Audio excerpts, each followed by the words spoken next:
Welcome to Tochi Stories. Please don't forget to like, subscribe, and turn on post notification because it will mean the whole world to me. Now let's get right into the story. Brace yourself. The scent of wet sand clung to the village air as mourners trickled out of the burial ground, some wiping tears, others whispering about the dead man's legacy. Mama Rose stood still, her eyes fixed on the freshly covered grave of her husband, the man who had bruised her body and shattered her spirit more times than the world would ever know. She wore a faded black wrapper, her head bowed under the weight of years of silent suffering. But despite the pain etched across her face, she held a solemn dignity. Behind her, her only son, Obinna, stood tall in his tailored suit, his face blank but boiling within.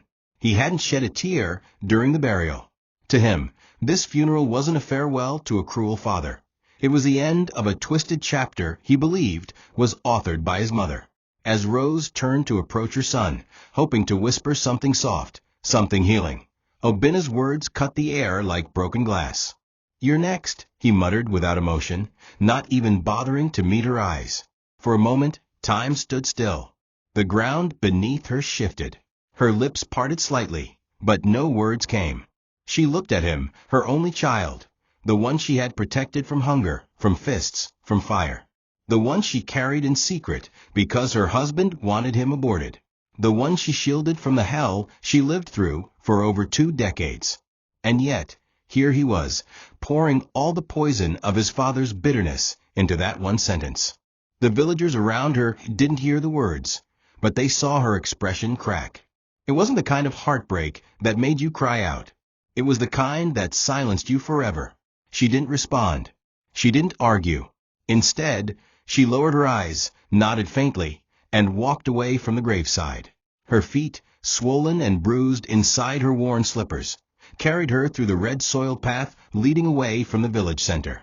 Her heart pounded against her ribs like a prisoner desperate to escape.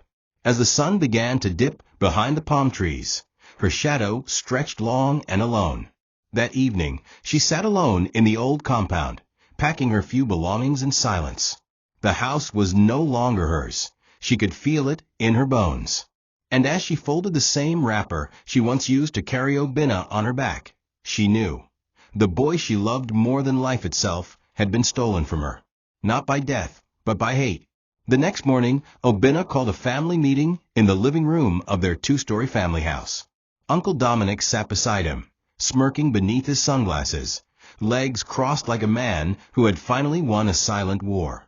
"This house is no longer conducive for you, Mama," Obinna said without emotion, the words rehearsed, practiced, and sharp. "Daddy never wanted you here. You can go to the village or wherever you came from. We'll send you something small every month." Every breath Mama Rose took felt like swallowing glass.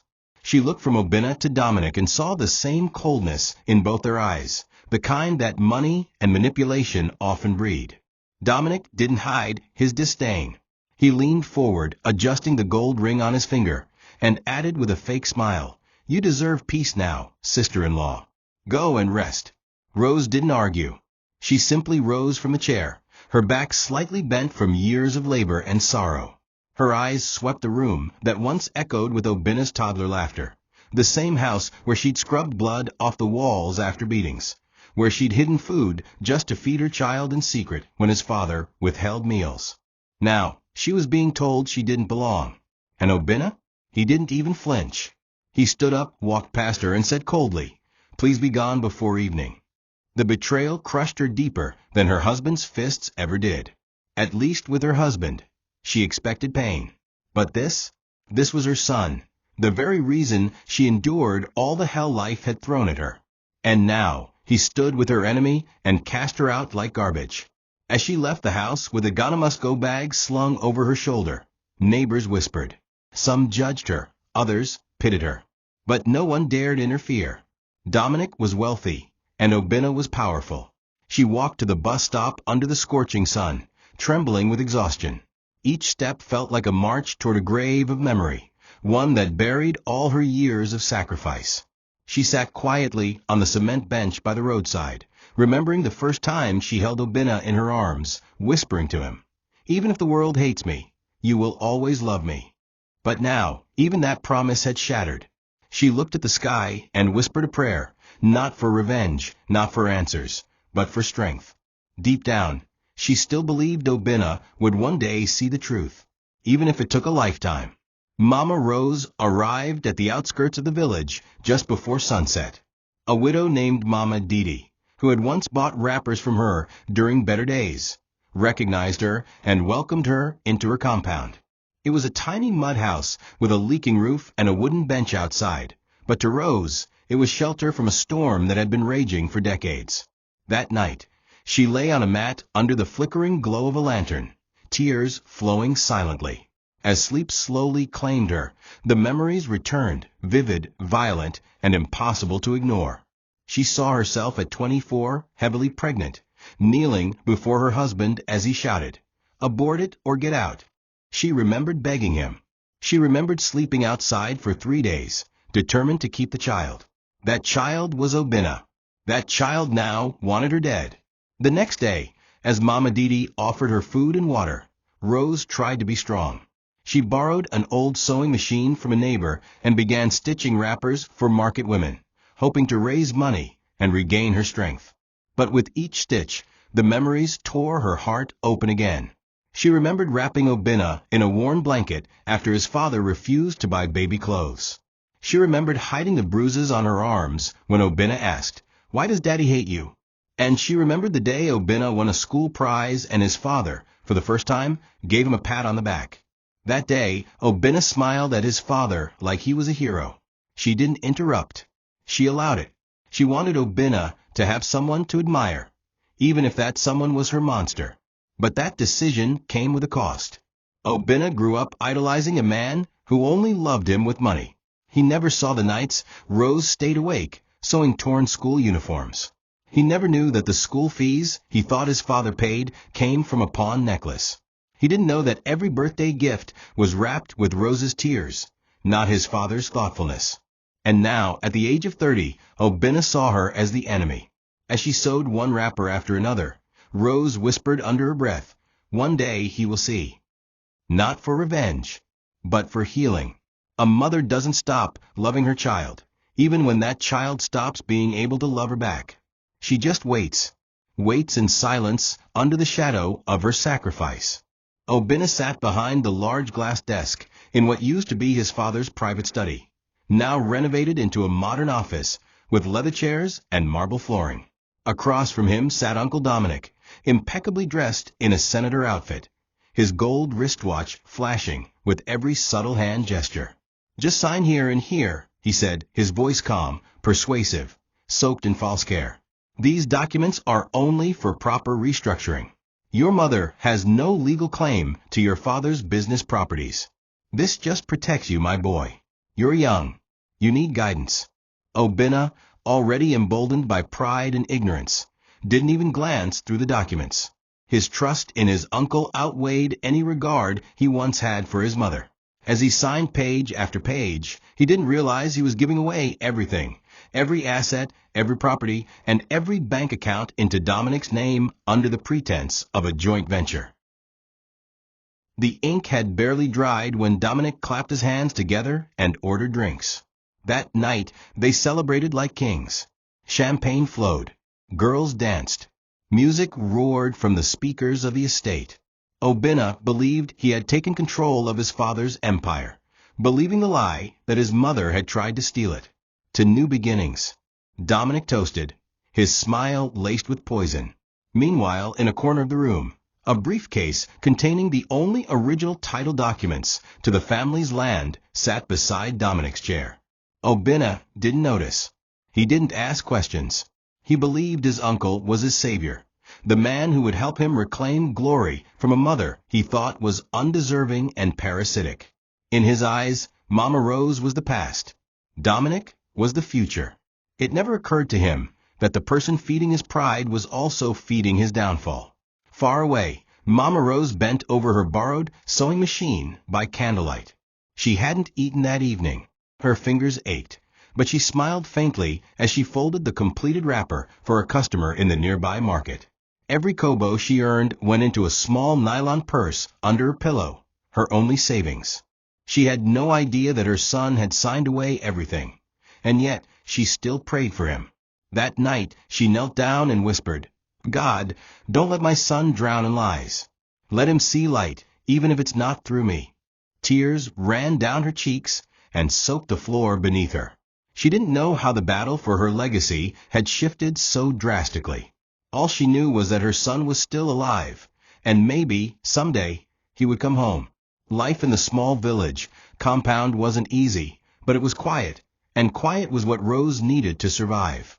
Each morning, she would wake before the sun, warm water over a coal pot, and prepare simple pap to sell to students before school.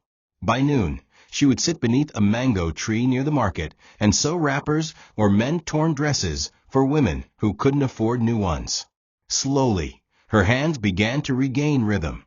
With every stitch, she released pain. With every knot, she bound strength into her bones. The widow Mama Didi offered comfort in quiet words and warm meals. "You go survive," she often said, "because people like you don't die, they rise." Rose nodded, not in agreement, but in endurance. Her heart still ached, but she was learning to breathe again, even if the air was heavy with betrayal. The village children began to call her Mama Taylor, and their laughter reminded her of Obinna's voice as a child, back when he would chase goats barefoot, fall into puddles, and run to her crying, "Mummy, kiss it better." Now he was a man, rich, powerful, and merciless. She often wondered if he ever thought of her. Did he remember how she nursed him through malaria while hiding bruises from his father? Did he remember how she told stories by candlelight when Nipa failed, just to keep him smiling? Sometimes, when she was alone, she'd pull out the only photo she had of him as a child, Obinna on her lap, smiling with missing teeth. That photo had survived years of chaos, water damage, and tear stains. It was the only thing she still held close. Back in the city, Obinna continued to rise, or so he believed. His uncle wired him money regularly, encouraged him to travel, to expand his network, to live big. He was spotted at clubs, weddings, and political gatherings, always dressed in designer, always surrounded by cameras and shallow admirers. But behind the scenes, Uncle Dominic was making calls. Quiet transfers, asset redirection, staff reshuffling. Obinna remained blissfully unaware that the house he thought he inherited was being sold, piece by piece, under his name, but for Dominic's profit. The young man who believed he had power was merely a puppet dancing on strings laced with greed. And the mother who gave him life? She was mending dresses under a mango tree, with a heart stronger than anyone could see. Obinna reclined on a hotel balcony overlooking the city skyline, sipping champagne as he scrolled through his phone. Notifications flooded in, party invitations, tag photos, praise from online followers. He was now a brand, a symbol of youth and success. His Instagram bio read, "Legacy over limits. First son, visionary." He didn't know that his supposed legacy was already gone. Uncle Dominic had transferred every major asset to a shell company he owned offshore. The money fueling Obinna's lifestyle wasn't from the family estate. It was hush money, a bribe to keep him distracted until the day he would no longer be needed. At night, Obinna sometimes wondered why his uncle never talked about the future. "One day, I'll take full control," he would think. But the future wasn't waiting for him. It was quietly being erased. Meanwhile, in the village, Mama Rose developed a painful cough from sleeping on the cement floor. Still, she sewed. She walked barefoot to the local clinic for herbs when she couldn't afford real medicine. One day, after a long day of work, she collapsed under the tree. Mama Didi rushed to her side, and as she regained consciousness, she whispered, "Don't let Obinna know. Not yet." Even now, even in pain, she didn't want to worry her son. She still protected the boy who had cast her away. That night, she had a dream. Obinna, as a baby, reaching out to her from a burning house. She ran toward him, arms stretched. But each time she got close, he disappeared. She woke up crying. "God," she said, "please just let him live. I can take the pain." At a high-end club in Lagos, Obinna raised a toast to freedom with his friends. He spoke of business deals he hadn't secured and dreams he hadn't worked for. When a journalist asked him in an interview, "What's the greatest influence in your life?" he smiled and said, "My late father. He taught me everything." The words echoed through Rose's spirit like a curse. She didn't hear the interview herself, but she felt its weight from a distance, as though the world kept reminding her of her erasure. She had fought to keep that boy alive. She had swallowed years of silence just to keep his image of his father intact. But now she was the forgotten page of his story. A woman in dust. A mother buried beneath silk. It was a quiet, humid afternoon when Mama Didi handed Rose an old brown envelope a market woman had brought from the city. It had no return address, only the words for Rose, "When the time is right." Her fingers trembled as she opened it. Inside was a journal, her late husband's handwriting unmistakably scrawled across the first page. Her heart raced. She remembered him once scribbling thoughts into a small notebook during his final weeks, but he had always hidden it. Now it was in her hands. She took it into her room, lit a candle, and began to read. With every page, tears streamed down her cheeks. The journal was a confession, not of guilt, but of truth. Her husband admitted to everything. His violent beatings, his demand that she abort Obinna, the lies he fed to make Obinna despise her, and the manipulation he had entrusted to Dominic to keep her in her place. "If you're reading this," the final page said, "I know you survived. But I couldn't let him love you more than me. That's why I poisoned his heart." Obinna, meanwhile, had no clue what storm was brewing in the background. He lounged in his short-term rental apartment in Lekki, scrolling through investment pages and reaching out to a few business contacts. One of them, an old secondary school friend named Emeka, invited him to a small business seminar. "It's about time you got your hands dirty with real work, not just enjoying old wealth," Emeka teased. Obinna attended the event mostly for appearances, but one of the guest speakers caught his attention, an estate lawyer who mentioned generational asset protection, and how easily assets are lost to proxies. Something about the speech lingered. For the first time in months, Obinna asked his uncle for the paperwork. "Don't worry about all that," Dominic laughed. "Focus on your image. Leave the back end to me." But the seed of doubt had been planted. Back in the village, Rose folded the journal, placed it inside a cloth, and buried it beneath her bed. The words haunted her, but they also gave her clarity. Her pain wasn't imagined. Her sacrifices weren't foolish. She had fought alone and survived. Yet, as powerful as the journal was, she knew Obinna wouldn't believe her if she simply handed it over. He had to see it, feel it. He had to reach the truth on his own. So she waited. She returned to her sewing, her pap-making, her praying. But now there was something stronger inside her, not just sorrow, but purpose. The man who once crushed her spirit had unknowingly handed her the weapon that might save her son. All she needed now was the right moment, and the strength to keep waiting. Obinna had just left a rooftop bar in Victoria Island when it happened. The streets were quiet. His car windows rolled down as he let the breeze touch his face. As he approached a less busy route, a Kiki Napep swerved into his lane, forcing him to hit the brakes. Before he could react, two masked men jumped from the shadows and smashed the car window. Glass rained down as he tried to fight back, but the blows came fast.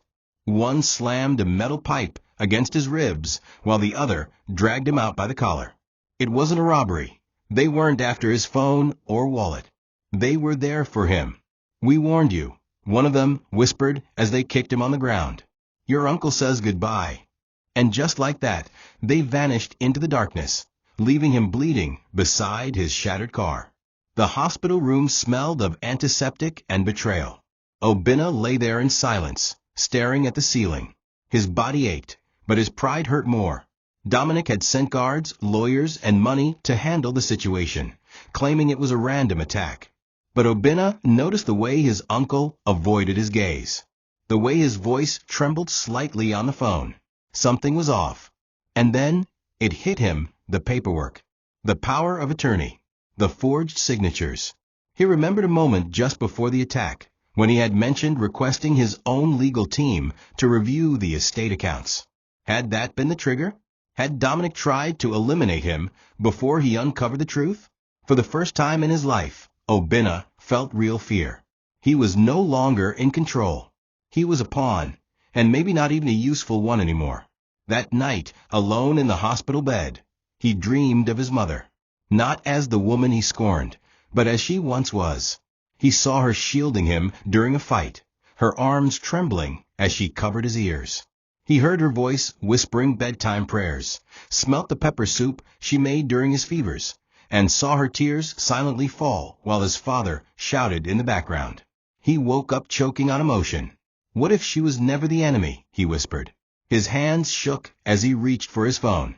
He typed her number, then deleted it. Again and again. Finally, he pressed call.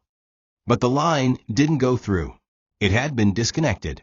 And for the first time, Obinna felt the cold weight of being truly, utterly alone, not because there was no one there, but because he had driven the only person who ever loved him away. Emeka was the only one who responded when Obinna sent out a desperate message for help. He showed up at the hospital 2 days later, carrying a plain t-shirt and a quiet warning. "You need to disappear for a while," he said. "Dominic is making moves. Rumor has it he's calling meetings to declare you unfit to manage the estate." Obinna, still limping from the attack, nodded slowly. I was played," he confessed. Emeka didn't gloat. He simply said, "You need to find your mother." Obinna's throat tightened. He hadn't said that name in months. He didn't even know where to begin. But something deep inside him, the guilt, the fear, the fragments of love he once buried, urged him to leave Lagos. That night, with Emeka's help, he slipped out of the city under a different name, boarded a night bus, and headed for the only place left that might hold a piece of him, his mother. It was midday when he arrived at the village. The sun was unforgiving, the roads dusty and narrow. Children stared as he limped through the market, asking quietly, "Have you seen Mama Rose?" A woman selling roasted plantain directed him to a small compound near the edge of the village. As he approached, he saw her, sitting under a mango tree, sewing with tired hands, her back slightly hunched. For a moment, he couldn't breathe. The woman who once stood like a pillar in his childhood now looked smaller, worn. But her face still held that same quiet strength. She looked up, and their eyes met. She didn't gasp. She didn't cry. She simply whispered, "Obinna." And he collapsed at her feet, sobbing. "Mama, I'm sorry. I didn't know. I didn't know." She knelt beside him and gathered him into her arms. No blame, no condemnation, only tears and silence. For the first time in years, they wept together, not as enemies, but as mother and son. She helped him to his feet, took him inside the room with no fan, no luxury, just truth.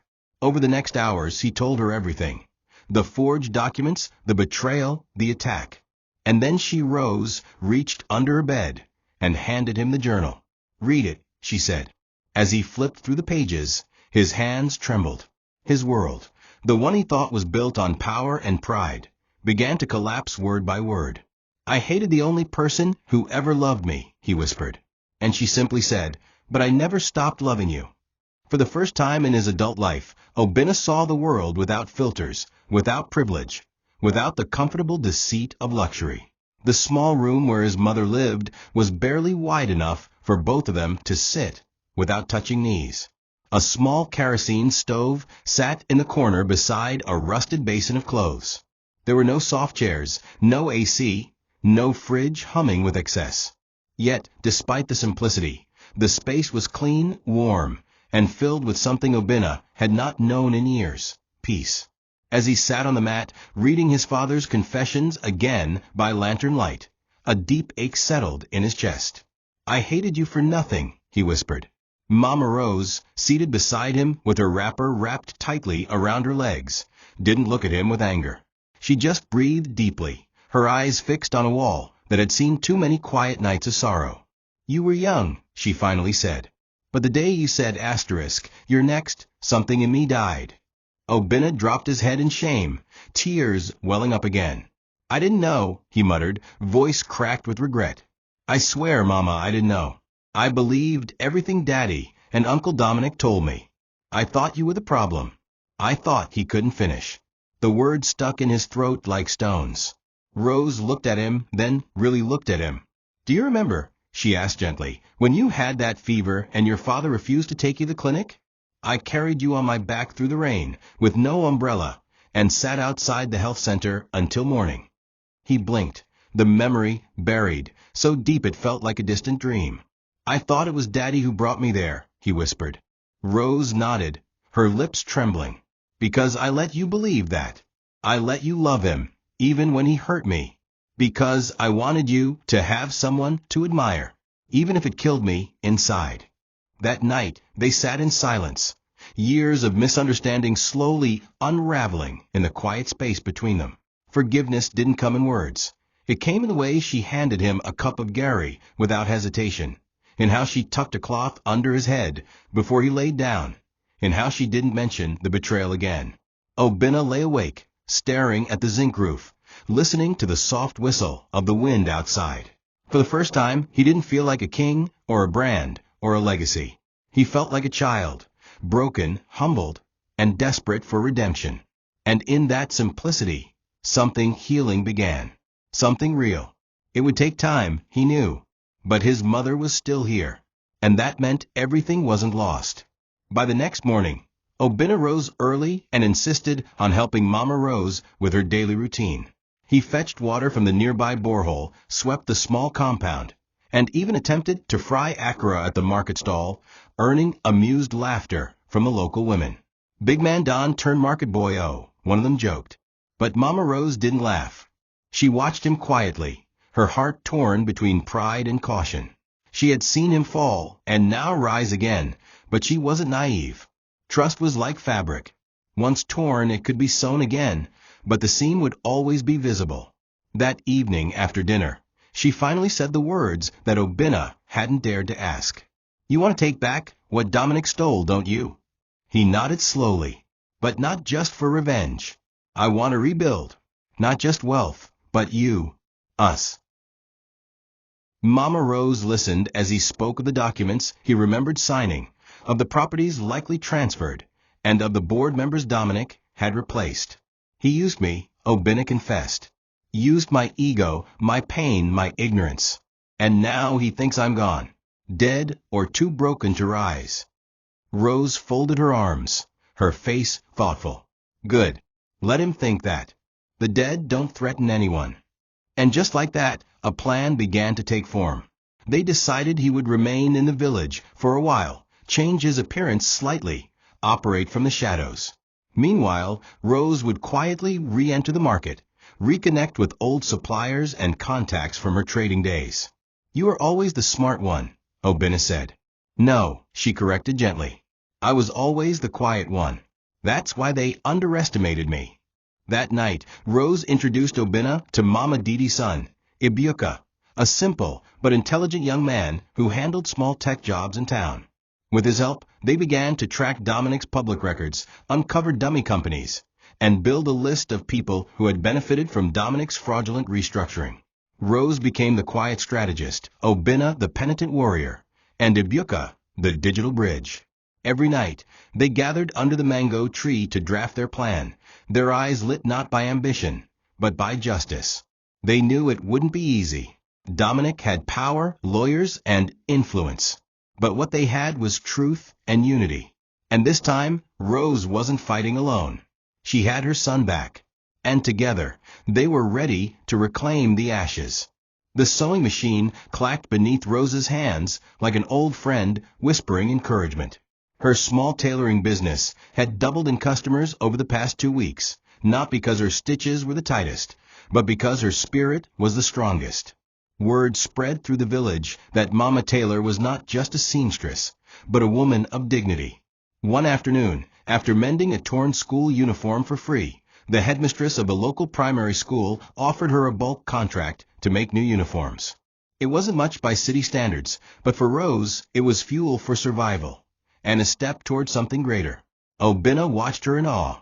The woman he once dismissed now moved like a commander in silence. No gold chains, no designer bags, just the elegance of endurance. Obinna, under a new alias, began to help in deliveries and fabric sourcing. His presence in the market became normal, even welcomed. Children waved at him. Women offered him boiled corn. Each day humbled him further. He listened to stories from old traders, many of whom remembered his father as a man who cheated and bullied them. "Your mama day different," one woman said, chewing cola nut. "She get clean heart. No be like him." Obinna would nod, smile politely. But inside, those words cut deep. He had idolized a tyrant and cursed a saint. Now every praise his mother received was another layer of shame peeled from his chest, but also a layer of healing. One evening, after settling sales, Rose handed Obinna an envelope with a portion of the earnings. "What's this for?" he asked. "You earned it," she said. "You're not just my son anymore, you're my partner." He held the money, speechless, not because of the amount, but because it symbolized everything he never thought he could reclaim: dignity, purpose, and her trust. As the sun dipped behind the trees and the sky turned gold, Rose looked at him and said, "We're not just taking back money. We're taking back our name. And when we rise, we'll rise with grace." In that moment, Obinna knew the true legacy wasn't in the buildings or the bank accounts. It was in the woman who had carried him and continued to carry him through fire. The sun was at its highest when a black SUV rolled into the village, its tires kicking up clouds of dust as it came to a slow halt in front of Mama Didi's compound. Rose was outside, sorting through yards of fabric when the door opened, and a tall man in a navy blue kaftan stepped out. He wore dark glasses and walked with the confident grace of someone who had seen the world, but his eyes, when he removed the glasses, told a different story, one of longing, of memory. "Rose," he called softly. She turned, squinting, confused for a moment. Then her mouth fell open. "Ijike," she whispered, her voice trembling. It had been over 20 years since she last saw her elder brother. He had left for the north with dreams of striking gold in business, only for war and business betrayal to keep him abroad longer than planned. Now he was back, and tears streamed down both their faces as they embraced beneath the mango tree, the past folding into the present with aching relief. Obinna stood quietly, watching the reunion. For a moment, he felt like a stranger intruding on something sacred. But when Ijike turned to him and asked, "Is this your boy?" Mama Rose nodded, her lips quivering with quiet pride. "This is Obinna." Ijike stepped forward and looked at Obinna with eyes filled with memory. "You were just a baby when I left. Your mother carried you through hellfire, and I could do nothing. But I heard stories. Letters reached me, late and scattered. I never forgot her. She raised you in the storm your father created." Obinna's throat tightened as he bowed his head, the shame of his actions wrapping around his chest like chains. "I failed her," he said, "but I'm here now, and I'm ready to make things right." Ijike nodded slowly. "Then let's start by showing them that blood remembers." Over the next few days, Ijike didn't just reconnect. He became part of the plan. He was no longer the poor trader who left decades ago.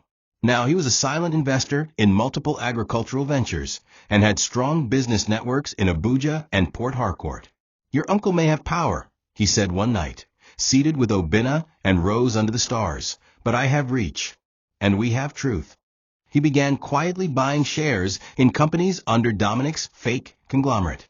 Rose, with her market reputation restored, used her contacts to influence supply chains and raise questions about Dominic's past dealings. Obinna, hidden still under an alias, handled discreet communications. The village compound became a war room, not for revenge, but for restoration. And Mama Rose, once discarded like a worn wrapper, now stood at the center of it all, not just as a mother, but as a force. Dominic had always believed that noise equaled power. The more flashy the announcement, the more feared the impact. That was his weakness. Rose, Ijike, and Obinna worked in the opposite spirit. Quietly, strategically, like shadows reclaiming ground. While Dominic flaunted new contracts and opened buildings with press coverage, Ijike's team began buying up shares in every supplier company linked to Dominic's core businesses. By the time Dominic noticed, key vendors were withdrawing or restructuring. Orders were delayed. Imports stalled. "It's just the market," he barked during a board meeting. We'll recover. But his voice had begun to shake, not out of fear, but from something deeper. Uncertainty. For a man used to controlling everything, the silence was suffocating. Someone somewhere was pulling strings, and he didn't know who. Meanwhile, Mama Rose continued expanding her tailoring business. She never mentioned Lagos, never talked about Dominic or the past to those who asked. She only smiled and said, "I'm doing God's work with my hands." Her uniforms reached neighboring villages. Churches requested choir robes. She began employing other women, widows, and abandoned mothers like her, and trained them not just in sewing, but in dignity. Her name was whispered with respect. And, as her quiet success grew, so did Dominic's confusion. A call came from one of his former managers. "Sir, the woman you pushed out, she's still standing." Dominic laughed it off, but that night he didn't sleep. Dreams of a woman in a torn wrapper standing over him haunted his rest. Obinna's part was perhaps the most dangerous. He began meeting with some of the junior staff and former accountants Dominic had laid off. With evidence from Ijike's legal team, they uncovered years of forged financial reports, false audits, and tax evasion. Every document was carefully collected, cataloged, and stored. They didn't plan to strike loudly. No, they would let Dominic fall under the weight of the very empire he stole. Obinna, once the blind heir, was now the architect of his own redemption. One night, as he and his mother sat outside watching fireflies dance through the dark, he said softly, "I used to think being a man meant standing above others. But now I know it means kneeling when you must, and rising when you're ready." Mama Rose smiled. "Then you're ready," she replied, "because we haven't come this far to watch him rise." It began with a headline. Obinna Enterprises faces investigation over fake audits. Dominic read the news on his iPad during breakfast, choking on his tea, as the article detailed years of tax evasion, shell companies, and falsified reports. The worst part? It cited sources close to the founder's late wife. He threw the device across the room, his face turning red with rage. "She's dead to me," he screamed. "She has no voice." But in truth, it wasn't Rose's voice. It was justice, finally knocking at his gilded gates. Within hours, investors began pulling out. Banks froze select accounts. Regulatory bodies scheduled audits. And the more Dominic tried to control the narrative, the more it unraveled. Whispers in the business world shifted. Maybe the mother was never the problem. Maybe Obinna didn't disappear, maybe he escaped. Back in the village, Obinna and Rose heard the news from Ibuka, who brought a printed newspaper folded with pride. "He's breaking," he said. Rose said nothing. She simply lifted her head to the sky and whispered, "Let truth do what fists never could." That day, women from surrounding towns came to celebrate her, not because she had won, but because she had endured. "You are our voice," they said. She smiled gently and shook her head. "No, I was just a mother protecting what she birthed." Even Ijike stood quietly that day, watching his sister blossom like a flower from ashes. His eyes brimmed with tears as he muttered, "They buried her, but didn't know she was a seed." Dominic made one final attempt to reach Obinna. He sent a message through a former associate. "Tell him I raised him. I gave him everything. I'm still family." Obinna read the note and smiled bitterly. "He never raised me," he said. "He fed my hunger for power, not my soul." That evening, Obinna walked through the village with his head high, not as a prince returning to claim a throne, but as a son walking beside the queen who taught him how to fight without fists. The fall of Dominic wasn't a celebration. It was a quiet reminder that no empire built on lies ever lasts. But Rose's empire, stitched from pain, mended by patience, was just beginning to rise. Dominic sat in his lavish office, the walls now feeling like prison bars as calls went unanswered and emails from legal authorities piled into his inbox. His empire was crumbling, and no matter how much he tried to hold it together with threats, bribes, or legal gymnastics, the truth seeped through every crack. The room that once buzzed with confidence now reeked of desperation. That was when the door opened, not by force, but by fate. Obinna stepped in, dressed simply in a clean shirt and slacks. His face bore no smile, no anger, just the calm of a man who had nothing to prove. Dominic froze. "Obinna," he stammered, half rising. You're alive?" Obinna nodded slowly, closing the door behind him. "I came to watch the empire fall, and to return what never belonged to you." For a moment, silence hung between them like a curtain of shame. Dominic tried to regain control. "Look, I did what I had to do. Your mother poisoned your mind.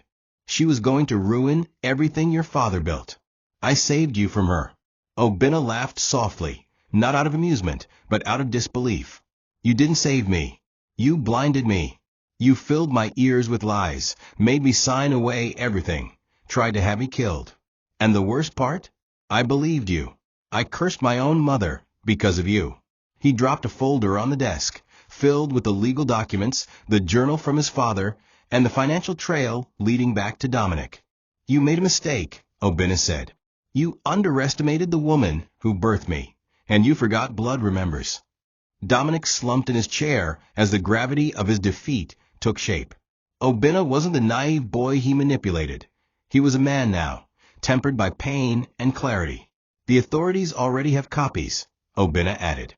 "You can try to run, but truth travels faster." As he turned to leave, Dominic muttered weakly, "I was just doing what your father would have wanted." Obinna paused, looked back, and said, "My father died the day he told my mother to abort me. The man who raised me was her. Not you. Not him. Her." And with that, he walked away, not triumphant, but free. Outside the building, the air smelled different, lighter. He had faced the demon of his past, and for the first time, it had no power over him. Justice wasn't loud. It didn't always come with applause. Sometimes it arrived in silence, and in the strength to walk away. The arrest came 3 days later. It was quiet, almost anticlimactic. 2 plain-clothed officers walked into Dominic's estate, presented a warrant, and led him away without struggle. Cameras clicked, neighbors whispered, but Dominic said nothing. The empire he once ruled now mocked him. Employees who once bowed now refused to meet his gaze. Obinna and Ijike watched the footage from a borrowed laptop in the village. Mama Rose, however, didn't look at the screen. She simply nodded and whispered, "Let God finish what he started." The weight of years lifted, not in drama, but in dignity. She didn't need to gloat. Her justice had already come, in the healing of her son, in the rebuilding of her name, in the echo of her footsteps returning to places where she was once chased away. Soon after Dominic's arrest, Obinna was contacted by the company's board of trustees. With the mounting scandal, they were desperate for stability and public redemption. Ijike, now revealed as a silent investor, supported Obinna's bid to reclaim his rightful role. But Obinna had one condition: my mother must be named co-owner. The room fell silent. "She built this," he added. "Not with bricks, but with blood. She's the reason I'm here. If you want me, you must honor her." The board, cornered by truth and public scrutiny, agreed. The news spread fast. Mama Rose returns, a mother named co-owner of her late husband's empire. But for Rose, the title was just words. She didn't want meetings or headlines. She asked for only one thing: a new location in the city where she could expand her tailoring business and train other forgotten women like her. A month later, the building was unveiled, not as a corporate tower, but as a training center for widows, single mothers, and abandoned women. It was called the Rose Foundation, not for philanthropy, but in honor of the resilience that blooms in shadows. Mama Rose stood before a small crowd, her hands shaking as she held the ribbon. Obinna stood beside her, no longer the arrogant son, but a proud man reborn. "You don't have to speak," he whispered.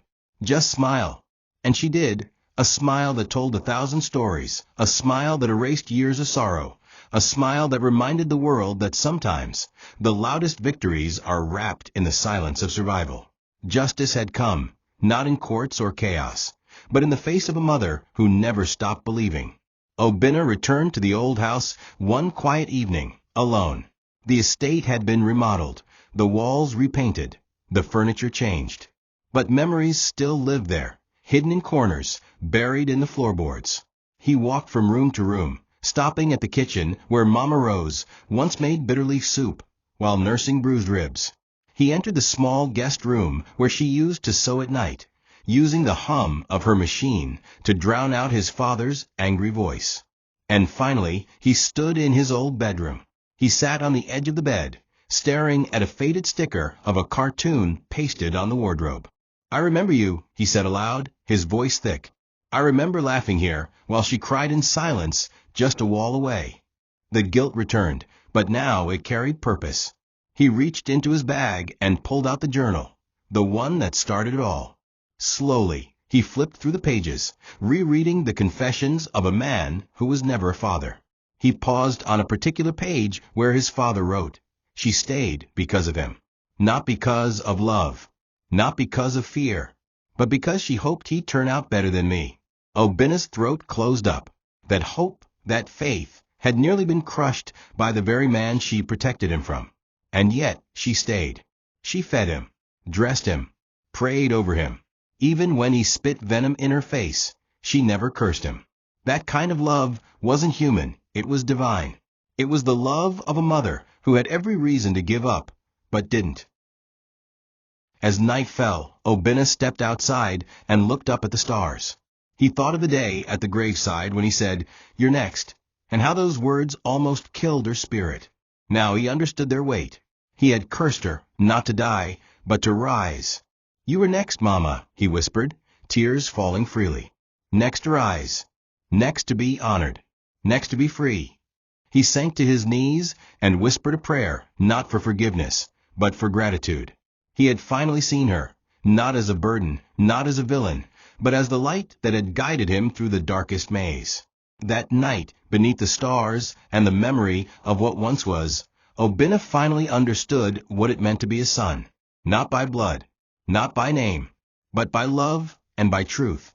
Obinna stood beside his mother in the courtyard of the Rose Foundation, watching women gather, some holding babies, others with children clinging to their wrappers, all bearing the silent scars of survival. These women weren't here for handouts. They had come for dignity, to learn, to grow, and to start again. And it all started because one woman, once thrown out of her own home, refused to break. Mama Rose watched them file in with quiet grace. She was no longer just Mama Taylor.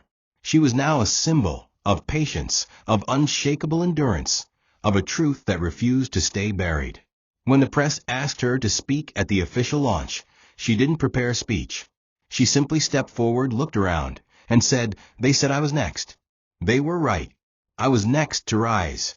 The crowd erupted in soft applause, some wiping tears.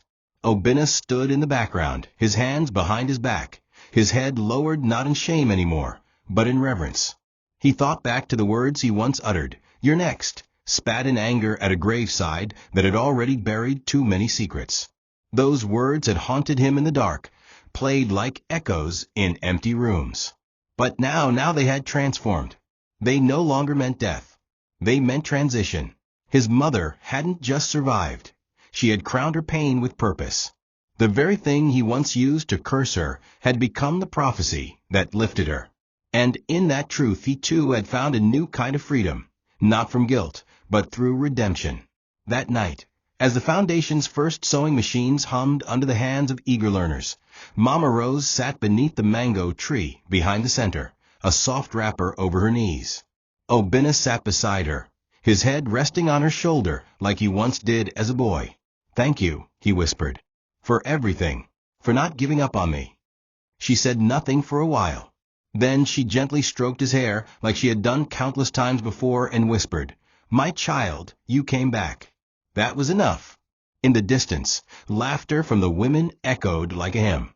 And Obinna knew, deep within, that no matter how far he had fallen, no matter how long he had been blind, he had come home, not just to a place, but to the arms that had always been open. Months passed, and the Foundation flourished. The women trained by Mama Rose began opening their own small shops. Some started selling at local markets. Others saved enough to send their children to school. One even applied to teach tailoring at a technical college. The impact rippled like waves across the community. Mama Rose continued sewing, not for money anymore, but for meaning. She would still sit under the tree with her rusted machine, humming softly as she guided the younger women. She never sought praise, never chased attention. But wherever she walked, people greeted her with bowed heads, as if in the presence of royalty. Because she was more than a woman now. She was proof that pain could produce purpose, that ashes could bloom. Obinna, now firmly reinstated as the public face of the family business, refused to take full credit for the company's recovery. This company was founded by a woman's silence, sustained by her strength, and resurrected by her spirit, he told board members during his first address. When they asked what he meant, he opened his palm to reveal a pendant, the same one his mother had once sold in secret to pay his school fees. He had bought it back from a pawn shop in the city. It was scratched, bent, and tarnished, but to him it was worth more than gold. Her name was never on the documents, he said. But without her, there would be no legacy. And for once, even a room full of powerful men bowed their heads. Because they understood, the true owner of everything they stood on had been ignored for too long. One evening, as the sky turned a soft orange, Obinna sat alone with a pen and a notepad. He began to write, not for the media, not for a memoir, but for her. A letter, a confession, a hymn. Dear Mama, I see you now. I see the nights you stayed up hungry so I could eat.